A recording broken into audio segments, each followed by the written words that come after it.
My whole point of this video is to show you how to handle the unique objections and unique scenarios that will come up when you're selling aged final expense leads over the phone. So there's no doubt that calling a brand new lead is better than calling an aged lead. You get a brand new lead, it just filled out a lead form, or it's a live transfer, an inbound call coming in, you know it's hot, you know it's on their mind, it's fresh on their mind, they were just thinking about it, they know why you're calling, it's a little higher intent, and it's definitely easier to sell, and you're more likely to have a lay down lead. So why wouldn't you always be working new leads? Well, number one, if you're brand new, then it's probably gonna burn a hole in your pocket really, really fast. If you're only calling brand new leads, you're gonna run out of money quickly unless you're already a rock star salesperson.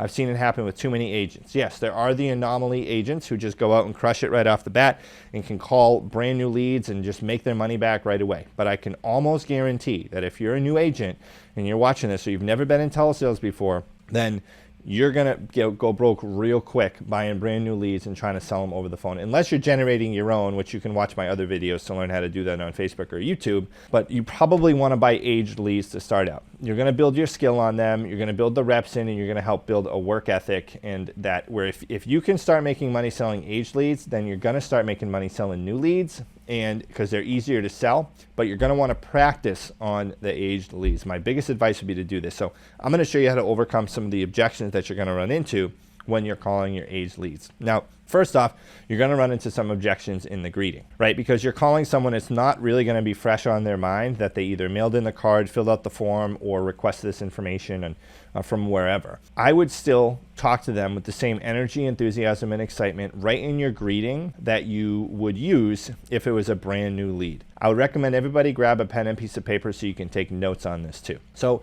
in my script, the way that I word it is I say, hey, say the client's name is Betty. I say, hey, Betty? Yep. Hey, Betty, this is Justin. How's it going? So I call them with the tone of my voice like they should be expecting that call. I'm excited to talk to them. I'm glad to get them on the phone. I'm energetic, I'm enthusiastic, and I'm positive. And she may say, good, in a tone like, who's this? Okay, and I say, hey, I'm with Senior Life Services. The reason for my call is that a little while back, you spoke with one of our company's representatives, or you went on our website and requested information on the state-approved final expense burial programs. And you mentioned that, and then verify something on the lead form. I said, does that ring a bell? They're gonna say something like, I don't remember, I already have coverage, I'm not interested, I'm busy, something like that. Now, you're still going to run into these when you're working brand new leads, but you're way more likely to run into them when you're working an aged lead because it's been so long ago that they may not remember. And if they don't remember, then it's totally fine. The whole point here isn't to prove to them that they did do it, not to shock them with how much information you already know about them based on what they put on the lead card or the lead information or anything like that. It's simply to acknowledge and then move on. So all you do is acknowledge, hey, I completely understand. It's my job to get you all this information in the shortest amount of time possible so you can make a decision whenever you're ready. Because you got to understand that if someone had this on their mind a year ago, unless they hit the lottery, then they're probably still thinking about it. And even if they already got a policy, that's totally okay. Because you know what? The second money is easier than the first money. And what do I mean by that? Well, it's way easier to sell someone a little bit more coverage who already has a policy who got it a year ago. Because I bet 99% of those people who bought a policy a year ago or 6 months ago or whatever, if they could go back, they probably would have gotten a little bit more coverage. Usually people are a little bit conservative in what they get and they'll want to add more. And then most agents, honestly, are just scared to quote high. So they don't quote high and they'll end up selling someone a smaller policy, not knowing that that person has a little bit more expendable income that they could spend on a policy. So the whole point is if someone says, I already have insurance, it's super simple response. All you say is, hey, that's awesome. Congratulations. And I'd be surprised if you didn't. Most people I speak with already have a policy. You did this a little while ago, but they all find this information really valuable. And then you just keep going with your presentation. Do not ask them what they got. Please do not ask them what they got. Now, if you're already doing that and that works for you very, very well, then what I'm telling you now could probably increase it even more. Because you're going to get people who tell you they have insurance, but they're actually lying. So think about this. If someone tells you they already have insurance, and then you say, oh, what do you have? But they're lying and they don't actually have a policy, and they didn't really do it, or they did it like halfway, now they have to fumble around and make up another lie. So wait until further in the presentation to really evaluate what they have. And that'll help you do that with the policy review. Next, they're going to say, well, I'm not interested. You say, hey, no worries. Almost be happy that they're not interested. That's the whole point of this stuff. When they give you this pushback, it's all fear-based, right? So you got to almost be happy that they told you that they're not interested. So I'd say, hey, no worries. It's just my job to get you all this information in the shortest amount of time possible so you can make a decision whenever you're ready. So I would use that exact word track. If you need that, just go back, listen to this again, and listen to all these again and write them down, type them out, and then make sure that you say these in the greeting when you get responses from your clients, because I'm telling you, they work. The other one, I don't remember. Say, hey, no worries. I'd be surprised if you did remember. It's just my job to get you all this information in the shortest amount of time possible so that you can make a decision whenever you're ready. And you have to have a really good tonality. So it's important that you have proper tone when people tell you these things. All right? Now, you could always ask a question, but I found the best way to get through that for me is just to push through exactly like I said right there. And then afterwards, after you say those things, you immediately go to the next step on your script, the next part of your script, or ask a question that has to do with something on their lead card. So say they're like, I'm not interested. Hey, no worries. It's just my job to get you all this information in the shortest amount of time possible so that you can make a decision whenever you're ready. I see here that you mentioned that you're over there in Baton Rouge, Louisiana. Is that still accurate? Yeah, cool. And you mentioned your date of birth is this. Is that still accurate? Yeah, great. And then you go right back to your presentation, or you can just go right into the presentation. That is what I recommend to do. I'm sure there's more than one way to do it, but that for age leads, I love handling it that way because you're not really acknowledging any objections at the beginning. This is the thing. I do not believe any objection comes up until you ask them for money. Until you're asking someone to give you money, nothing that they say is really an objection, okay? It's just a complaint or a fear-based reaction. They're just saying, hey, I don't know who you are, stranger danger, leave me alone. That's really the whole intent of that. And also, we're talking about life insurance, which is something that makes them think about dying and their family being in pain, so it's easy for them to want to mask it up. So that's how you handle those objections that are going to come up in the beginning of the presentation for any age leads that you call.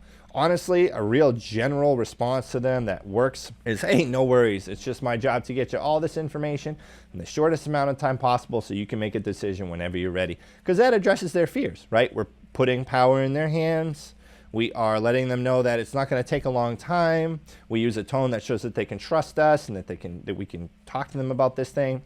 And then further along in your presentation, what you can say, by that time you probably acknowledge that at one point in the past they had this on their to-do list. So I would ask them that. A few minutes after pushing through those objections, be like, hey, so at one point in your past you had final expense, life insurance, or a burial plan or cremation plan on your to-do list. What prompted you to seek this information? Or did you end up taking care of it? Did you end up getting anything done with that? Did you end up doing anything with it? Did you end up crossing that off your list? Is another good question to ask. That way you can just see if they did it or not and kind of jog their memory about it. Now, those are like surface level questions. There are other more emotionally driven questions that you can ask to pull people into wanting to get that emotion up first. And you ask those after you ask the surface level question. So once they've established, I did this, I remember doing this, or I remember it being important to me at one point, I didn't do it. You can say things like, hey, what type of situation is after you establish the beneficiary? Say, hey, what type of situation would that leave would your daughter or son or whatever be in right now if you passed away today? What type of financial situation? Who would be the most financially burdened if you passed? Right? Who would be the impacted the most financially? And they would tell you and say, okay, well, if they go to the funeral home after you pass and they ask them what they're going to do for the money, where are they going to get the money from? And then you can ask them, because what we're trying to do is not only jog the memory, but get the emotions coming back. Because when they requested this information, they had that emotion going through too. That's why new leads are easier to close, because the pain point is higher. So the urgency is greater. So in an aged lead, all you have to do is bring that to the surface again. Now, I promise, all they did is kind of stuff it underneath a million other emotions that they have, and it's going to be pretty easy to pull that back up if you can fish for it and you can dig around. Now, if they already have a policy, what you're going to want to do is a policy review. So you're going to want to ask them the name of the company and then do a 3-way phone call with the company right there. Now, the reason why this is important is because they've probably forgotten some key features about that policy. Even if they have the policy right in front of them, they may not know how to read it. You know how a lot of our clients are. So you want to make sure that you can pull out the key features of that policy. So you call the company on a 3-way call. Now, what I say is, Betty, has anybody talked to you about your policy since you purchased it? She's probably going to say no. Say, okay, so what I would like to do is reach out to that company real quick just so we can verify all the exact terms and conditions of your policy. That way there's no surprises. And me being the quote unquote insurance doctor, I can't prescribe you any medication unless I know what you're already prescribed insurance wise. So let's give them a call real quick. I know some people over at their back office. I got their number right here. Then all you got to do is put the company on a 3-way phone call. Now, once you get the company on the line, you want to ask them, hey, is this a whole life policy or a term policy? What's the premium? What's the death benefit? Are there any other riders on this plan? Stuff like that. And that way you'll know what they have, the features and benefits of it, and the price. That way you can find a policy to potentially replace it as well. Maybe get them some more features and benefits for a better price, maybe some more benefit, or whatever the case may be. Now, after you have gone through that, you really want to take the time with an age lead to build the relationship, get to know them, what makes them tick, why is this important. Keep painting that picture, keep talking to them about how important the coverage is to their family, get them talking about it, why this is important, because it's really going to help you reestablish that need. It's mega important that you do this with age leads so that you can actually avoid getting objections at the end. Now, if you get an objection at the end of the sale, it's because you probably didn't cover something properly in the fact finding. Maybe they say they have to make someone else helps them make a decision, whatever the case may be, which if they told you that in the beginning, you want to get that person on the line, and you always can go try to just push them into the sale. But if you do get an objection at the end, you're going to want to handle it the same way you'd handle any other objection. Okay, so what I like to use is Jordan Belfort's Loop.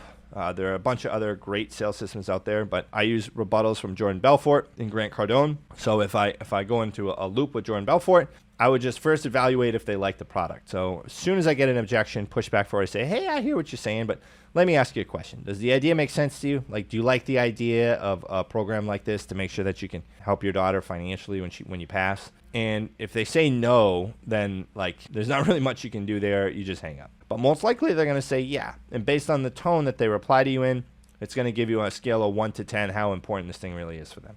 And you say, great, well, exactly, it's a great program. And you know, one of my favorite parts of this program is actually that if it's a day one benefit, say it's going to kick in the day you make your first payment, which is huge because most programs out there actually take 2 years to kick in. In addition to that, it'll give you money ahead of time if you're ever diagnosed as terminally ill. So I know that that not happening to you would be better than it happening, but the fact that you have that feature is pretty great, isn't it? Oh, yeah, it's awesome. Okay, cool. Now, the next part. Now I'm evaluating if they trust me, right? Because people are only going to say no or give a pushback because there's a lack of certainty or their pain point isn't high enough yet. All right. So after I evaluate if they like the product, I'd evaluate if they like me. I'd say, okay, now let me ask you this. If I was Betty or whatever their beneficiary's name is, if I was Johnny and I came to you and I said, hey, Ma, I want you to help me with this program. It would really help me when you pass because I'm not going to be able to afford your final arrangements, and I definitely want to be able to. If your son came to you and said that, you probably wouldn't be saying, let me think about it, or I have to talk to someone else or something like that. You'd probably be saying, great, let's get this taken care of. I want to make sure I can help you. Am I right? And 90% of the time, they're going to say yes. And what that really means is it comes down to trust. Now, most of the time, if you lose the sale, it just comes down to trust because you haven't fulfilled that trusted advisor role yet. Now, once they say yes, you're going to know at that point it's trust. If they say no, I honestly believe that they're just BSing because I found like 90% of the reason why sales don't close for final expense is a trust thing. If they say they need to talk to someone else, they trust that person more than they trust you. That just is what it is. Or they don't trust themselves in making a decision. Maybe that other person doesn't trust them in making the decision. And then I just build up me. I say, hey, I understand that. I don't have a track record with you like your son does, obviously. So let me reintroduce myself. My name's Justin. I live down here in South Florida, and I really pride myself on my ability to go the extra mile for my clients, yada, yada, yada. I build myself up, and then I build up the company that we're selling them and how great they are and how long they've been in business and all that good stuff. And I say, okay, so why don't we do this? Why don't we enroll in, X amount of coverage?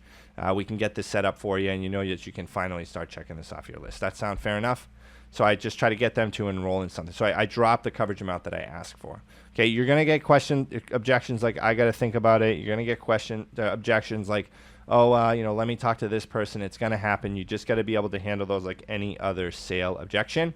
And also, you may have to follow up, okay? So age leads may require a little bit more of a follow-up for you, but you can definitely 100% convert them through follow-up. So if someone is not certain enough to do it at that time, please do not just throw the lead away.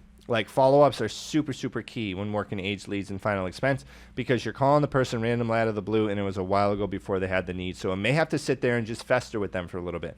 We get plenty of agents at my agency who make aged lead sales off follow-up calls, because that idea just sits there, it festers on the client's mind a little bit, and then they're able to just you follow up with them, you call them a few more times. I will call them 5 to 10 more times and get a bunch more no's before they say, and also follow up with text messages, okay, before they finally give up. But usually, like, if someone calls, you bring them through a presentation, and you can get 4 presentations, and at least one of them should be a sale, as long as you're following a good script and you're following some of the stuff that I put in here.